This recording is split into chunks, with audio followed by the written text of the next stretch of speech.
We recently had the Chancellor of the Exchequer deliver the spring budget. Now you may have already caught up on it, however there's going to be a few things that impact us as property investors and landlords, and they're the things I want to focus on in this video.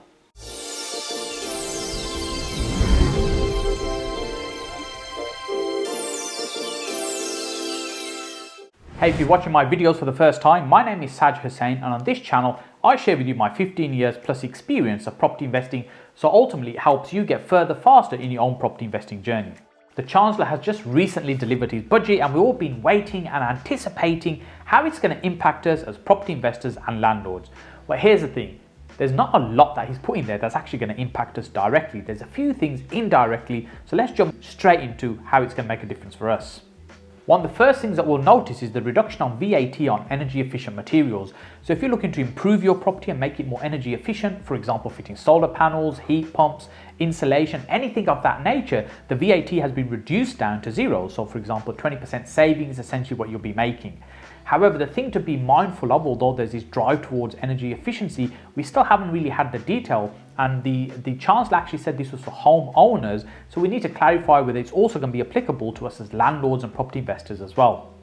Many of the other announcements don't really affect us as property owners. They're really indirect in terms of the impact that they have. So for example, businesses that we run, so the reduction in fuel duty, for example, by 5 pence. Yes, it's a little bit of a saving, but it's probably not going to make a huge amount of difference when you fill up at the petrol station when you get that full tank. Maybe a few pounds, but not very much at all. The challenge really is that the cost of living is rising so fast that people's expenditure is increasing way beyond what their income would match anyway. So the challenge here that we have is as tenants, our tenants might start to struggle in terms of their ability to be able to pay rent and manage their day-to-day activity.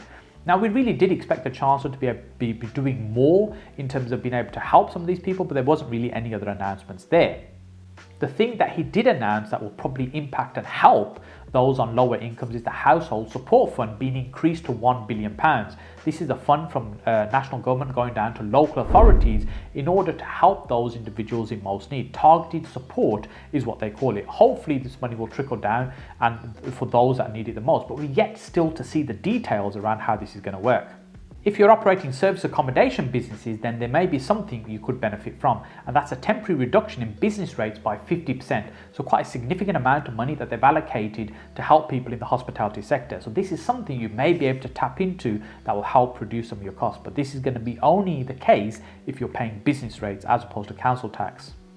Although some people treat property as an investing business, i.e. you put your money in and you get a return, really I see it as a business, an active business. So we should think about the impact that some of the Chancellor's announcements have had for us as businesses. And one of the main ones is the change in national insurance. It's increased by about £3,000 to just over £12,500, which brings it in line with income tax so at the same level, which essentially means you can earn about £12,500 before you start paying any income tax or national insurance contributions.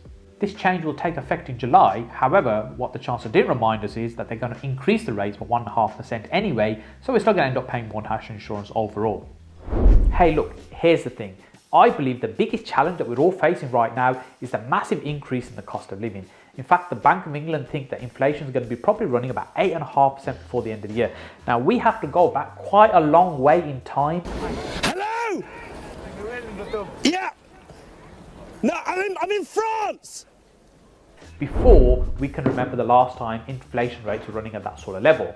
What this means is that regardless of whether you're a property investor, you're a landlord, you're a business owner, or just everyday Joe or Jamil, you're paying a lot more for things than you were paying before. So that means your money is going less further. Now, the only thing really that the government uses to control inflation is interest rates, and interest rates are super low right now, currently at 0.75%, which are actually increased slightly, but they're still at a point where they were pre-COVID, so still at the lowest possible point. But the challenge is, increasing interest rates also means that the government's paying more on their debt. Now, the government's been borrowing a lot of money, printing a lot of money, creating a huge amount of debt. And the current level that the Chancellor said that they're expecting to be paying is about £83 billion a year to service that debt. That's like having mortgage payments, which are about £7 billion a month. So you can imagine a slight increase in interest rates not only affects all of us, but also the government is being hurt as well in the amount of money that it's having to pay to service the debt it's in. But those that are going to be impacted the most by this are those that are being helped the least right now, i.e. those on a low income, on the breadline, just about being able to survive, because as things get more and more expensive, their income is not increasing and they're going to be struggling to get by. But low interest rates and high inflation also impact property prices because it creates a demand for property. More people invest in property because borrowing money is quite cheap, and high inflation rates means that property prices will continue to rise. So it's a good time still to be buying property and holding for the long term. However, we need to be focusing on using the right strategies and to get the best possible deals so that we're making those investments that can produce the best returns for us. However, when you're doing your borrowing calculations, it's important that you're not just basing it on what you're borrowing money at the moment in terms of your current mortgage rates, but what they might be reverting to, and also if interest rates are increasing, what it might be. So I remember when I started getting involved in property, we used to calculate these figures on around 6%. Now they haven't been at 6% for quite a long time, but that's been the norm, 5-6% for a very, very long time. There's many people right now that'll even be watching this video that have never experienced interest rates being anything other than what they've been in the last few years. But at the lowest they've been for like 300 odd years. So they're going to increase and they're going to go back to what was considered the norm, around 5-6% at some point. So when you're doing your calculations, it's important that you're basing on realistic numbers. So when you come out of current mortgage products, i.e. the fixed terms and the fixed rates, that you're reverting back to figures that you can still make work for your deal. Hey, if you enjoyed this content, then make sure you hit that like button because that really helps us out. Now, the Chancellor also hinted at some things to come, maybe in the autumn budget and further past that as well. And one of those things was a possible reduction in income tax from 20% down to 19%. Now, he's expecting that to happen before 2024. So a little birdie tells me that's probably because there might be an election coming and they, want to win some votes. So that might be a time that they'll reduce that. However, other changes that will probably happen in the autumn budget that will impact us is possible changes in the R&D tax credit system that they have right now, and also in capital allowances, some reforms happening there as well. So that'll be something to watch out for. If you'd like to get my thoughts on what I think is going to happen to the property market this year, then the great news is I've got a video lined up next for you. It's just over here. If you click on that video, you'll see what my thoughts are, why I see the property market going and where I see some of the opportunities exist as well. But just before you go and do that, make sure you click on my face down here to subscribe to the channel, and I look forward to seeing you on this video over here.